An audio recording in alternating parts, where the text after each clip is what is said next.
Hello दोस्तों, मैं doctor Nipun Kesarkar. मैं डर्मेटोलॉजिस्ट, कॉस्मेटोलॉजिस्ट और हेयर ट्रांसप्लांट सर्जन हूं और मैं hair free hair grow Mumbai में वर्क करता हूं। तो दोस्तों, आज हम डिस्कस करने वाले हैं एक 33 ईयर ओल्ड मेल पेशेंट के बाल्डनेस और उसके हेयर ट्रांसप्लांट सर्जरी के बाद में जो लुक चेंज हो गया है उसके रिगार्डिंग उसकी केस स्टडी हम डिस्कस करने वाले हैं। तो दोस्तों, ये है हमारे पेशेंट। इनका 6 मंथ्स का रिजल्ट है और हम इनकी स्टार्टिंग से लेके अभी तक की जर्नी कैसी रही इसके बारे में डिस्कस करेंगे। तो दोस्तों, हमारे जो ये पेशेंट है इनको बाल्डनेस की जो प्रॉब्लम है ये लास्ट 6 to 7 ईयर्स से है। पर दोस्तों, इन्होंने कोई भी ट्रीटमेंट नहीं लिया था, ना मिनोक्सिडिल यूज किया है, ना कोई पीआरपी यूज किया है। बस इनके बाल जो है ये ग्रेजुअली धीरे धीरे आगे प्रोग्रेशन से पीछे की तरफ जा रहे हैं, हेयरलाइन रिग्रेस हो रही है। इनका जो पैटर्न है ये एंटीरियर पैटर्न बाल्डनेस है। इनकी हेयरलाइन आप पीछे जाते हुए देख सकते हैं, यहाँ पे डिफ्यूज हेयर लॉस दिख रहा है आपको। साइड में जो है आपको टेम्पल्स लॉस एंड जो हेयरलाइन है वो और पीछे गई हुई है। इनके दूसरे फोटोज अगर देखेंगे तो ये साइड व्यू है दोस्तों। इसमें आप देख सकते हैं टेम्पल्स काफी अमाउंट में जो है ये रिग्रेस हो गए, यहाँ पे डेंसिटी काफी कम हो गई है, कॉर्नर्स बहुत ज्यादा डेवलप हो गए हैं और हेयरलाइन जो पीछे जा रही है उसमें डिफ्यूज हेयर लॉस जो है आपको दिख रहा है। उनका लेफ्ट साइड का व्यू है, इसमें भी सिमिलर कॉर्नर्स है, टेम्पल्स है,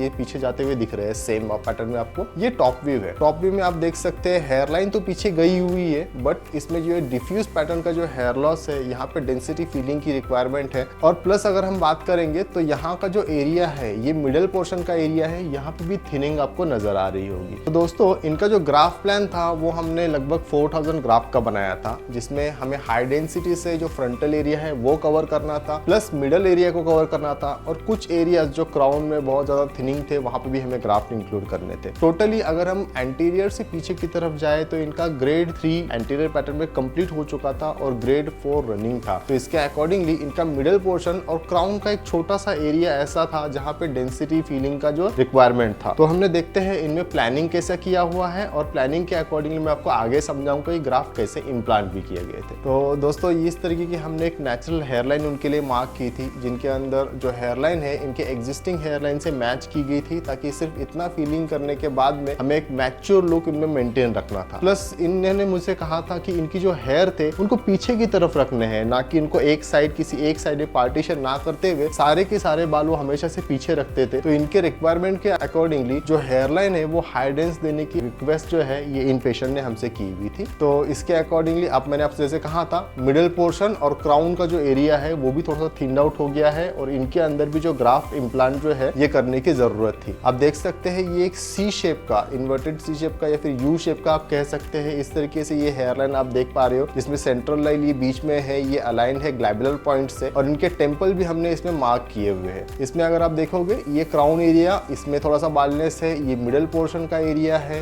ये फ्रंट का पूरा एरिया है, यहाँ पे टेम्पल लाइन मार्क्स की हुई आपको दिख रही है। इतना पूरा एरिया हमने इस सेशन में हमने उनका कवर किया है। एक ही सेशन में दोस्तों इतना सारा एरिया हमने कवर किया हुआ है। नेक्स्ट अगर आप देखेंगे तो ये पोस्ट ट्रांसप्लांट की आपको इमेज दिख रही है, जिसके अंदर हमने इनका टेम्पल जो है वो पूरा कवर किया हुआ है। ये आपको हेयरलाइन देख रहे हैं, ये एक कर्व एक अलग सा है और यहाँ पे एक मैच्योर लुक देने के लिए इस तरीके का एक कर्व हमने दिया हुआ है, क्योंकि इनका फोरहेड का साइज वैसा है। दोस्तों, सबका जो फोरहेड का साइज सेम नहीं होता है, इसकी वजह से जो हेयरलाइन होती है वो सब में अलग अलग दी जाती है। किसी किसी में शार्प एम एंगल ज्यादा अच्छा दिखता है, किसी किसी में इस तरह की कर्व लाइन जो होती है वो ज्यादा अच्छी दिखती है। तो सबको सेम हेयरलाइन जो है अच्छी नहीं दिख सकती है, वो आपके फेस के ऊपर डिपेंडेंट है। हाँ, अगर आप उस तरीके की हेयरलाइन चाहते हैं तो आप रिक्वेस्ट कर सकते हैं। डेफिनेटली डॉक्टर्स जो है हम आपको जरूर कंसिडर करेंगे आपके रिक्वेस्ट को और कोशिश करेंगे कि आपको बेटर हेयरलाइन दे सके। नेक्स्ट फोटो अगर आप देखेंगे तो इसमें आपको दिखेगा ये राइट साइड का एरिया, इसमें भी सिमिलर आप देख सकते हैं, एक कर्व आपको नजर आएगा यहाँ पे। Then again temple. अब दोस्तों, इनके जो टेम्पल्स है ये पूरे नहीं गए हुए थे, ये हाफ गए हुए थे, तो आधे टेम्पल्स हमने कवर किए हुए हैं। सेम अगर आप दूसरे इमेज में देखेंगे इसमें भी हाफ टेम्पल्स कवर किए, क्योंकि नीचे वाले यहाँ पे हेयर जो है उनके वैसे के वैसे थे, तो हमें ये कवर करने की अभी जरूरत नहीं थी, क्योंकि एक अच्छा ग्राफ्ट या फिर एक अच्छा हेयर को डिस्ट्रॉय करके वहां पे दूसरा हेयर इंप्लांट करने की कोई जरूरत नहीं होती है, अदरवाइज वो लॉजिकली नहीं होता है। देन हम नेक्स्ट इस पे जाते हैं इमेज पे। ये आप आगे से इमेज देख सकते हैं, यहाँ पे आप देखिए ये एक बैंड है अबाउट 2 सेंटीमीटर्स का, इसमें हमने बहुत हाई डेंसिटी जो ग्राफ जो है वो इम्प्लांट किए हुए। ये टेम्पल और आप कर्व देख सकते हैं, बहुत अच्छी हेयरलाइन जो है वो इनको दी गई है। ये अगर आप देख सकते हैं इसमें थोड़ा सा जूम की हुई इमेज है, इसमें आपको बेटर तरीके से समझ में आएगा। जैसे जैसे हम पीछे जा रहे हैं वैसे वैसे इनकी डेंसिटी जो है वो कम होती जा रही है, जो इम्प्लांटेड हेयर्स की बात कर रहा हूँ, क्योंकि यहाँ पे एग्जिस्टिंग हेयर्स है, इसके लिए हमें यहाँ पे ज्यादा ग्राफ्ट लगाने की जरूरत नहीं है। इसको दोस्तों स्मार्ट प्लानिंग कहते हैं, जिसमें जहां पे ज्यादा ग्राफ की रिक्वायरमेंट है वहीं पे ज्यादा ग्राफ लगाने चाहिए। अननेसेसरी सब जगह पे ग्राफ ज्यादा नहीं लगाए जाते, क्योंकि हमारा डोनर एरिया लिमिटेड होता है। हमने इनके केस में फ्रंट का एरिया जो है बहुत हाई डेंसिटी करवा दिया। देन हमने लेफ्ट का जो एरिया था, जहाँ पे हमने पहले फोटोज में देखा था कि यहाँ पे उनके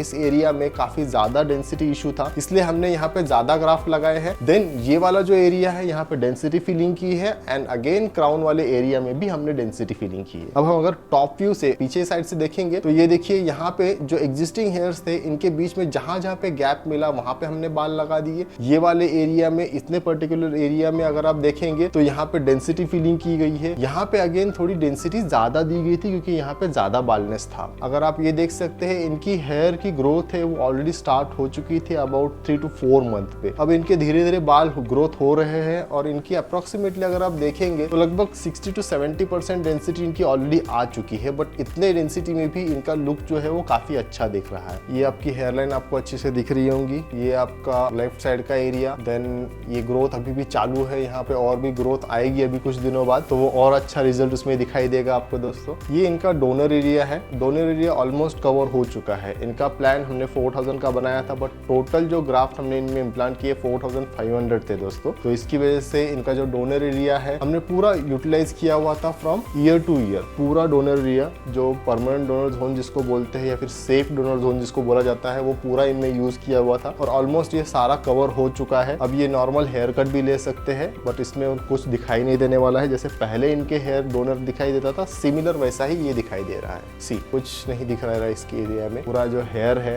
वैसे के वैसे ही दिख रहे हैं। पूरे से आगे से जो डेंसिटी है वो बढ़ती गई है। ये बाल सिर्फ पीछे रखते हैं, इसकी वजह से यहाँ पे जो है एक डेंसिटी पैटर्न आपको दिखाई दे रहा है। अगर आपको भी बालनेस की तकलीफ है और अगर आप भी नेचुरल लुक वाली हेयरलाइन और रिजल्ट चाहते हैं तो आप hair free hair grow clinic में आ सकते हैं। Thank you.